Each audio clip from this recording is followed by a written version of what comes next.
రాజ్యంలో ఇదేనా సంక్షేమమని BRS MLA Kadiyam Srihari ప్రశ్నించారు. ఎన్నికల్లో ప్రజలను మభ్యపెట్టే కాంగ్రెస్ పార్టీ గెలిచిందని ఆరోపించారు. ఇందిరమ్మ రాజ్యంలో బ్రహ్మాండమైన సంక్షేమం ఉంటుందని చెప్పి గత ప్రభుత్వ పథకాలను సైతం రద్దు చేసే యోచన కాంగ్రెస్ చేస్తుందని విమర్శించారు. గృహలక్ష్మి పథకాన్ని రద్దు చేయడం వల్ల లక్షలాది మంది లబ్ధిదారులు రోడ్డున పడే పరిస్థితి వచ్చిందన్నారు. రైతు బంధు ఇవ్వడంతో నిర్లక్ష్యం జరుగుతోందన్నారు. ప్రభుత్వ ఆదాయంపై అవగాహన లేక అడ్డగోలుగా హామీలు ఇచ్చారని దుయ్యబట్టారు. రుణమాఫీ ఎప్పటికి చేస్తారో చెప్పే పరిస్థితి లేదని కడియం శ్రీహరి విమర్శించారు.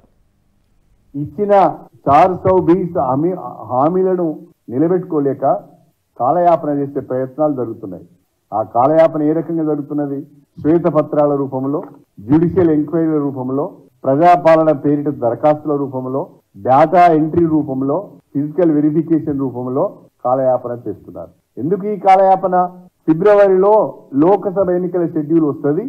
ఆ షెడ్యూల్ వచ్చేంత వరకు దీన్ని మనం లాగగలిగితే, షెడ్యూల్ వచ్చింది కాబట్టి, ఎలక్షన్ కోడ్ వచ్చింది కాబట్టి ఇవ్వలేకపోయామని చెప్పి తప్పించుకోవచ్చు, మరొక్కసారి ప్రజలను మోసం చేయవచ్చు అనే ఆలోచనతో కాంగ్రెస్ పార్టీ, కాంగ్రెస్ ప్రభుత్వం ప్రయత్నిస్తున్నట్టుగా కనిపిస్తున్నది. ముఖ్యమంత్రి గారు మాట్లాడుతున్న విషయాలు, పత్రికలలో వారు చెప్పిన విషయాలు, లేదా బహిరంగ సభలలో కానీ ఇతర సమీక్ష సమావేశాలలో కానీ వారు మాట్లాడుతున్న విషయాలు చూస్తూ ఉంటే వారికి సరైన బ్రీఫింగ్ ఉండడం లేదా వారికి అవగాహన లేకుండా మాట్లాడుతున్నారా అర్థం కావడం లేదు.